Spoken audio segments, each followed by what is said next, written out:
والصلاة والسلام على سيد الأنبياء والمرسلين محمد وعلى آله وصحبه ومن تبعهم بإحسان إلى يوم الدين. أما بعد،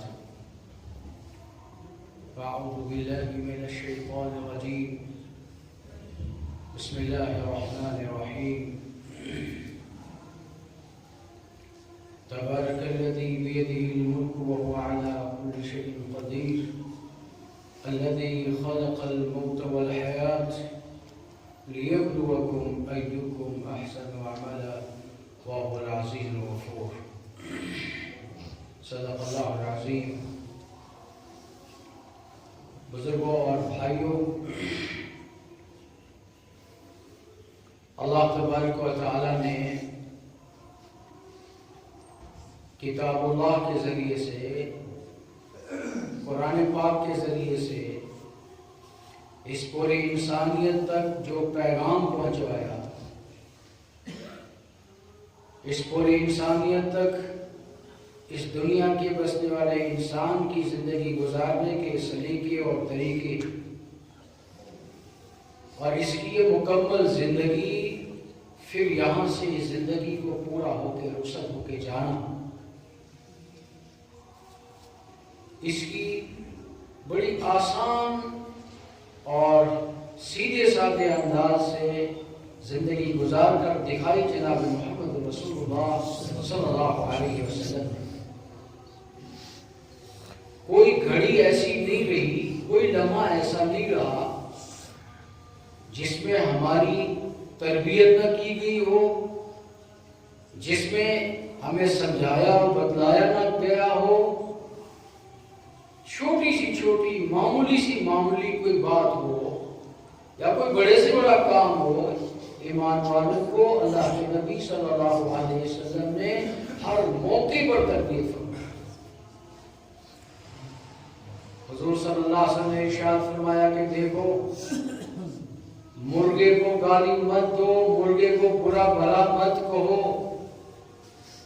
کیونکہ تمہیں وہ بیدار کرتا ہے، جگاتا ہے نماز کے لیے. جو نبی، جس نبی کا لایا ہوا دین ایک معمولی مرغا ہے، مرغا چھوٹا سا، جس کی کوئی طاقت حیثیت قوت نہیں بیچارے کی، اس کے لیے کہا جا رہا ہے کہ دیکھو، مرغے کو برا بھلا مت کہو، کیونکہ تمہیں وہ بیدار کرتا ہے، جگاتا ہے نماز کے لیے. تو دین میں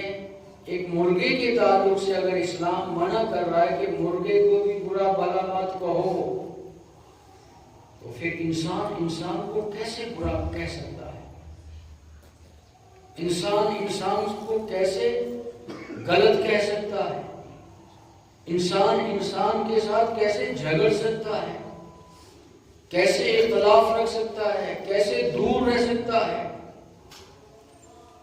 کیسے فرقہ بندی، آپسی اختلاف، لڑائی جھگڑے، مسلک، قوم، برادری، اونچ نیچ، بھید بھاؤ کہیں نہیں. ایک معمولی سا مرغا جو ہے، اس کی اجازت نہیں اسے برا بھلا کہنے کی. تو اس انسان کو کیسے ممکن ہے، کیسے ہو سکتا ہے، کیسے اس انسان کی ہمت ہو رہی ہے کہ یہ ناحق جس پہ چاہے ہاتھ اٹھا رہا ہے، جس کے لیے چاہے اس کی زبان کھل رہی ہے، جس کے لیے چاہے اس کا دل جو ہے وہ اندر سے نہ جانے کیسی تدبیریں کر رہا ہوتا ہے، کیسے پلان اور منصوبے تیار کر رہا ہوتا ہے دوسرے کو ذلیل اور رسوا کرنے کے لیے. اور پھر جو کچھ آج ہم دیکھ رہے ہیں اپنے گھروں میں، آبادیوں میں، بستیوں میں، برادریوں میں، شادی بیاہ، مرنا جینا، غمی اور خوشی کے موقعوں پر جو ہمارے حالات ہیں، ہمارے بزرگ ہوں، جوان ہوں، بیٹے ہوں، بیٹیاں ہوں، بہو بچے بچیاں ہوں، ہم کس رخ کی طرف جا رہے ہیں؟ کہاں یہ زندگی لگ رہی ہے؟ کس دھوکے میں ہم پڑے ہوئے ہیں؟ کتنی غفلت میں ہیں؟ اور صاف لفظوں میں آج جو معاشرہ جس طرح ہماری جو تہذیب ہے، جو کلچر ہے، جو سوسائٹی ہے، جس طرح کی زندگی ہم گزار رہے ہیں،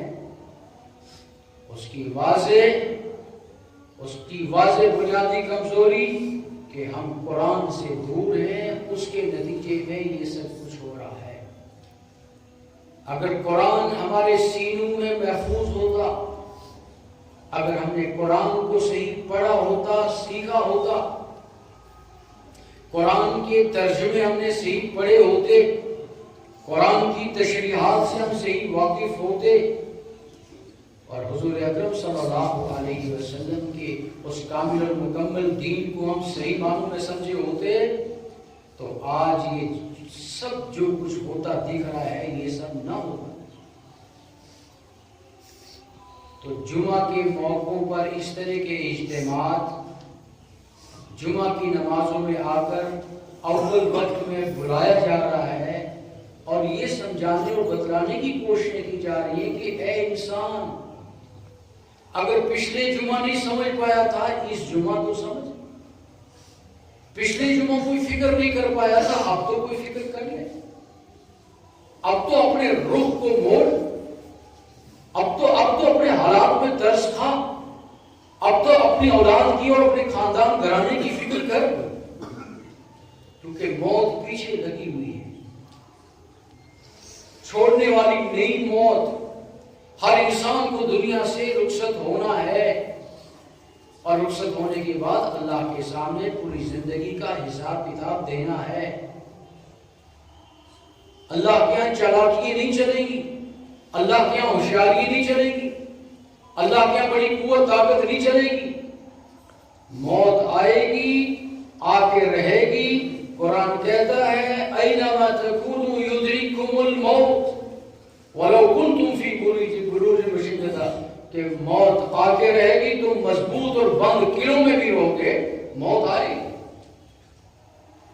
اور مرنا ہر ایک کو۔ تو بھائیو، جمعہ کے یہ پیغامات، یہ اجتماعات، علماء اور ائمہ کی جمعہ کے موقع پر یہ دوسرے اجتماعات کے ذریعے سے جو پیغام پہنچانے کی کوششیں ہیں کہ حق کا پیغام ایک ایک کان تک پہنچے، ایک ایک فرد، مرد عورت تک پہنچے، ایک ایک گھر تک حق کا پیغام پہنچے، قرآن پہنچے، نبی کی تعلیمات پہنچیں، اور پھر اس پہ ہم عمل کرنے کے لیے اپنی زندگی کو تیار کریں۔ قرآن اعلان کر کے کہہ رہا ہے قُلِ الْحَقُّ مِنْ رَبِّكُمْ فَمَنْ شَاءَ فَلْيُؤْمِنْ وَمَنْ شَاءَ فَلْيَكْفُرْ۔ اے نبی صلی اللہ علیہ وسلم، آپ اللہ کے بھیجے ہوئے اس پیغام کو، قرآن پاک کو، اس کے حق کو، اس کی حقیقت کو، اس کی باریکیوں کو، اس کے نقطوں کو، اس کے مین پوائنٹس کو،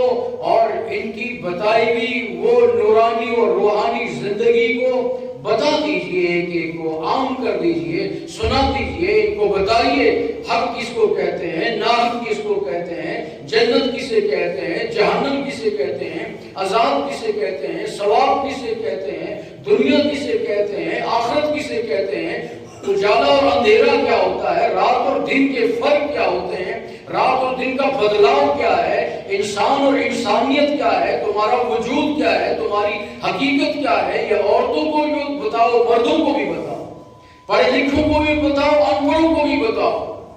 اور ہر ایک تک اے نبی آپ حق کا پیغام پہنچائیے، حق کی تعلیم کو عام کیجئے، حق کی دعوت کو دیتے چلے جائیے،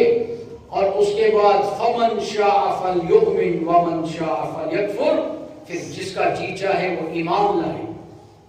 جس کا جی چاہے وہ فرما بردار بنے، جس کا جی چاہے وہ اطاعت کرے، اور جس کا جی چاہے نافرمانی کرے، بغاوت کرے، سرکشی کرے، جو چاہے وہ کرے،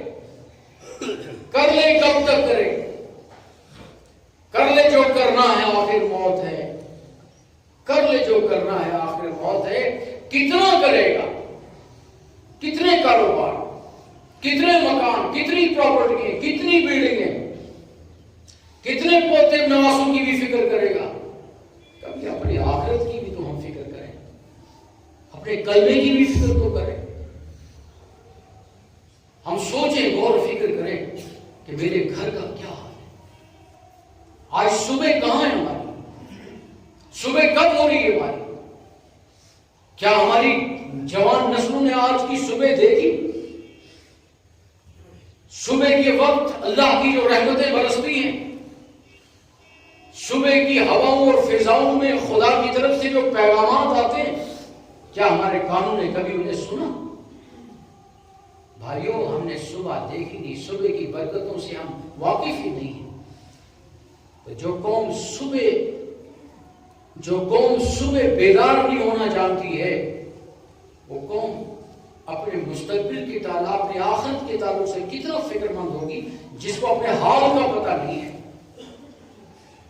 وہ مستقبل کی کیا فکر کرے گا جسے آج کا پتہ نہیں ہے، وہ کل کی کیا فکر کرے گا؟ تو بھائیوں، خدا را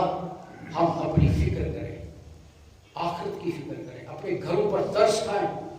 اپنے گھروں پر کنٹرول کریں، قابو کریں، اپنے گھروں کو سنبھالیں، سمجھانے کی کوشش کریں۔ گھروں کا ماحول قرآنی ماحول بنائیں، دینی ماحول بنائیں، ایمانی ماحول بنائیں، تعلیم کا ماحول، اور ایسا ماحول کہ ہمارے گھروں میں تہجد ہو، چاشت ہو، اشراق ہو، اوابین ہو، تسبیحات ہو، ذکر اللہ ہو، درود شریف کی کثرت ہو، توبہ استغفار ہو، اور سارے مل جل کے رہ رہے ہوں، گھر میں کسی طرح کا اختلاف نہ ہو، چھوٹے بڑوں کے ساتھ، بڑے چھوٹوں کے ساتھ بڑی ہمدردیاں، محبتیں، پھر پڑوسیوں کے حقوق، پڑوسیوں کے ساتھ اچھے سلوک، راستے صاف ستھرے رکھنا، گندگی راستوں میں نہ ڈالنا، کوڑا کرکٹ راستوں میں نہ ڈالنا، صاف ستھرے راستے رکھنا، پانی راستوں میں نہ ڈالنا، نالیاں بنانا، بجلی کا غلط استعمال نہ کرنا، پانی جتنی ضرورت ہے اتنا استعمال کرنا، اپنی زبانوں پر قابو کرنا، دل صاف ستھرے رکھنا، کان صاف ستھرے رکھنا، آنکھوں کی حفاظت کرنا، کسی کے بارے میں کبھی غلط سوچنا نہیں، غلط بولنا نہیں، کیونکہ اللہ تو دیکھ رہا ہے، اللہ کا کنٹرول تو میرے اوپر ہے۔ یہ الگ بات ہے میں کتنا قوت والا ہوں، کتنا طاقت والا بن چکا ہوں، یہ الگ بات ہے، لیکن اللہ تو دیکھ رہا ہے، کرامن کاتبین تو دیکھ رہے ہیں، وہ تو نوٹ کر رہے ہیں سب کچھ، لیکن چونکہ میرے معاشرے نے، میرے بازاروں نے، میری دکانوں نے، میری دوڑ دھوپ نے مجھے ایسا اندھا کر دیا ہے کہ میں بھول چکا ہوں ان خدا کے گھروں کو۔ ان خدا کے گھروں کو ہم بنا کے سجا تو رہے، ان میں قالین اور اے سی اور سردی اور گرمی کے انتظامات تو ہو رہے ہیں، لیکن حقیقی معنوں میں ان مسجدوں کو آباد کرنے کے لیے ایسے افراد تیار نہیں ہو رہے ہیں کہ جو سمجھے مسجد میں داخل ہوتے ہوتے میں اللہ کے گھر میں داخل ہو رہا ہوں، جو سمجھے نماز اللہ اکبر کہہ کر میں ساری دنیا کو پیچھے چھوڑ کے اللہ سے گفتگو کر رہا ہوں، اللہ سے ہم کلام ہو رہا ہوں، اللہ سے بات چیت کر رہا ہوں، اللہ سے درخواست کر رہا ہوں، اللہ کو اپنے مسائل اور مشکلات سنا رہا ہوں، کچھ پتہ نہیں، نہ آج کی نماز کا پتہ، نہ کل کی نماز کا پتہ، نہ پہلے پتہ تھا، نہ بعد میں پتہ ہے۔ تو ایسی نمازیں کس کام کی بھائیوں؟ اور پھر مسجدوں سے جو پیغام مل رہا ہے، کیا وہ پیغام لے کے ہم گھروں میں جا رہے ہیں؟ گھروں کے اندر وہ پیغام ہم پہنچا رہے ہیں؟ دکھایا، گھروں پہ قرآنی ماحول نہیں بنایا، اپنی اولاد کی نہیں بنایا، تو یاد رکھیے گا اگر مسجدوں میں بچوں کا آنا جانا نہیں دکھا تو ہمارا مستقبل بڑا اندھیرے میں ہے، ہم کل بڑے اندھیرے میں ہوں گے، ہماری نسلیں نہ جانے کہاں ہوں گی، دین کو چھوڑ چکی ہوں گی، یہ مسجدیں ویران ہو جائیں گی۔ قرآن کو تو آج بھی کوئی کھولنے والا نہیں ہے۔ اس لاک ڈاؤن میں کتنے آزاد بیٹھے تھے ہم، کتنے بالکل کوئی کام نہیں تھا، بوجھ نہیں تھا، لیکن اس لاک ڈاؤن کے 10 مہینے میں بھی ہمارا قرآن نہیں کھل پایا، مسجدوں میں بھی قرآن نہیں کھلا، گھروں میں بھی قرآن نہیں کھلا، عورتوں نے نہیں کھولا، مردوں نے نہیں کھولا، جوانوں نے نہیں کھولا، پڑھنا ہی نہیں چاہ رہے۔ تو جو ضابطے کی، جو اصول کی، جو اصل امتحان کی کتاب، جو رہبری کرنے والی کتاب، جو ایک کھلا اور واضح پیپر اور پیغام، اسے اگر ہم نے نہیں پڑھا، اسے نہیں سمجھا، تو نتیجہ کیا نکلے گا ایسی زندگی کا؟ کل خدا کے سامنے کیا کریں گے؟ آج ہم کرنا کیا چاہ رہے ہیں؟ ہو کیا رہا ہے؟ تو بھائیو، ذرا سر کے بال کو منڈوا کر اور ٹوپیاں اتار کر تیل لگا کر سر کو ذرا غور سے سوچنے کی ضرورت ہے کہ ہم کہاں پہنچے ہوئے ہیں، کہاں زندگیاں گزر رہی ہیں، اور حالات اس وقت کیسے ہیں۔ آپ ریاستی حالات کو دیکھیے، ملکی حالات کو دیکھیے اور عالمی حالات کو دیکھیے، اور ہمارے اندر اس قدر جو آپسی اختلافات ہیں، جو دوریاں ہیں، ہمیں تقسیم کیا گیا، تقسیم کیا جا رہا ہے، اور مزید تقسیم در تقسیم ہو رہے ہیں، مسلکوں میں، جماعتوں میں، قومیت، خاندان، برادری، ہماری ساری قوت اور طاقت کو ختم کر دیا گیا، ہماری صلاحیتیں تقسیم کر دی گئی۔ اب ہم کسی کام کے لیے رہے۔ قرآن تو اعلان کر کے کہہ رہا تھا، قرآن نے تو اعلان کر کے کہا تھا وَاعْتَصِمُوا بِحَبْلِ اللَّهِ جَمِيعًا وَلَا تَفَرَّقُوا،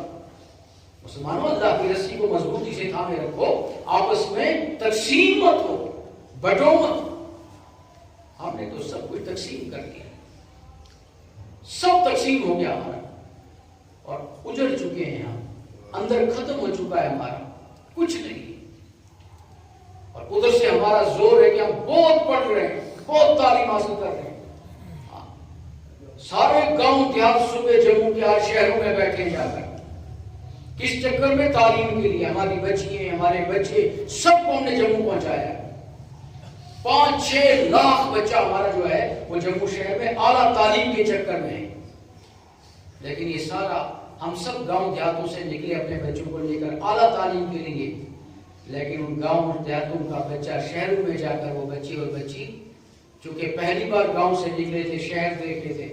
شہر کا ماحول انہیں ایسا راس آ گیا کہ اب ان کی پہچان بھی نہیں رہی۔ آپ ان کے بالوں کا سٹائل دیکھیے، ان کا چلنا پھرنا دیکھیے، ان میں کٹنگ دیکھیے کیسے کر رہے ہیں آج کے بالوں کے، آج کے جوان، ان کے انگلیوں اور انگوٹھوں میں اور کانوں میں اور گلے میں دیکھیے کیا لٹکا پٹکا ہوا ہے۔ کہاں پہنچا ہے ہمارا جوان؟ بچیاں دیکھیے ہماری کتنی اوریانیت میں ہیں، ننگے پن میں ہیں، فحاشی میں ہیں۔ یہ ہماری اعلیٰ تعلیم ہے۔ اس تعلیم کے نام پر ہم اپنے آپ کو اجاڑ رہے ہیں، اپنے پیسے اور مال کو تباہ برباد کر رہے ہیں۔ یہ کون سا پیسہ ہے جو ان چیزوں پہ رکھ رہا ہے، جو ایسی اولاد کی تربیت کروا رہا ہے؟ خدا را اپنی اولاد کے تعلق سے فکر مند ہو، ایسی تعلیم کی ضرورت نہیں ہے، اتنی زیادہ تعلیم کی بھی ضرورت نہیں ہے کہ ہم اتنے اونچے جا چکے، اتنے دور جا چکے کہ ہم اپنا پیچھا بھول چکے کہ ہم اصل کیا تھے،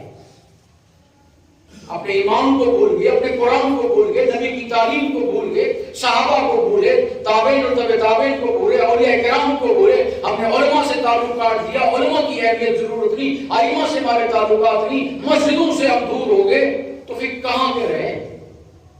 کہاں جانا چاہ رہے ہیں؟ ایسے تعلیم یافتہ لوگوں کے لیے بابا بھلے شاہ رحمۃ اللہ علیہ نے ایک موقع پہ کہا ہے کہ جب تعلیم اس دور میں بھی بڑی عروج پر تھی، بہت زیادہ تعلیم یافتہ تھے، جیسے آج گھر گھر پی ایچ ڈی ہے، گھر گھر ایم فل ہے، اور اس زمانے میں بھی جو اعلیٰ تعلیم یافتہ طبقہ تھا اس کی ڈگری قاضی کہا جاتا تھا، سب سے بڑا قاضی ہوتا تھا۔ اس وقت بابا بھلے شاہ نے کہا پڑھ پڑھ کتاباں علم دیا تو نام رکھ لیا قاضی، پڑھ پڑھ کتاباں علم دیا تو نام رکھ لیا قاضی، مکے مدینے گھوم آیا تے نام رکھ لیا حاجی، او بھلیا تو حاصل کے کیتا جے تو رب نہ کیتا راضی۔ اگر میرا رب مجھ سے راضی نہیں ہو رہا ہے، میری تعلیم سے، میرے کاروبار سے، میرے وجود سے، میرے گھر سے، میری اولاد سے، میری بیٹیوں سے، میرے بچوں سے، میری بہو سے، میرے گھر کے معاشرے سے، اس میری آبادی اور بستی سے اگر میرا اللہ راضی نہیں ہو رہا ہے تو یہ کس کام کا یہ سب کچھ کس لیے ہو رہا ہے سب کچھ؟ اس لیے بھائیوں ہم بدلاؤ لائیں، چینجنگ، سدھار، تبدیلی لانے کی کوشش کریں۔ جو کچھ کر رہے ہیں، جہاں پہنچ چکے ہیں، واپس بلائیں اپنے آپ کو، بہت ہو گیا، اور یہ ذہن سے نکال دیں کہ 10 سال پہلے ہمارے یہ حالات تھے، آج تو ہم بڑے لینڈ لار ہو گئے، مکان ہے، پراپرٹی ہیں، گاڑی ہیں، بزنس ہے، اولاد ہے، کیس آفیسر ہیں، آئی ایس آفیسر ہیں، اور میرا بیٹا بہت بڑا IPS ہو گیا، وہ ہو گیا، کچھ نہیں، اللہ کے نزدیک کوئی حیثیت نہیں۔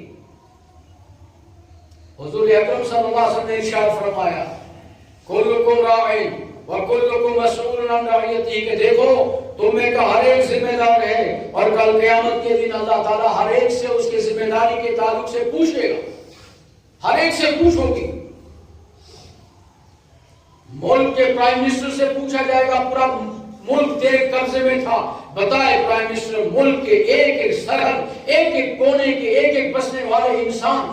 ملک کے آخری کونے کے آخری انسان کی کتنی فکر کی تھی۔ اور آج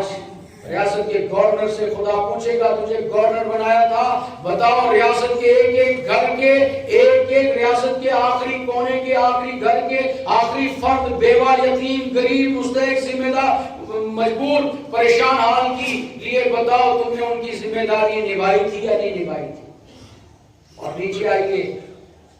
DC سے خدا پوچھے گا، SSP سے پوچھے گا، پورا ڈسٹرکٹ تمہارے ہاتھ میں تھا، بتاؤ اپنے ڈسٹرکٹ کو، تحصیلدار، SDM اور SDPO سے پوچھا جائے گا کہ پورا ڈسٹرکٹ تحصیل تمہارے ہاتھ میں تھی،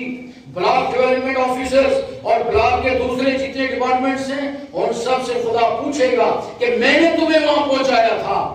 میں نے تمہیں سب ہاتھ میں دیے تھے، بتاؤ تم نے ان تمام کی بتاؤ ذمہ داریاں جو تمہارے اوپر تھی ان کے حقوق ادا کیے یا نہیں کیے؟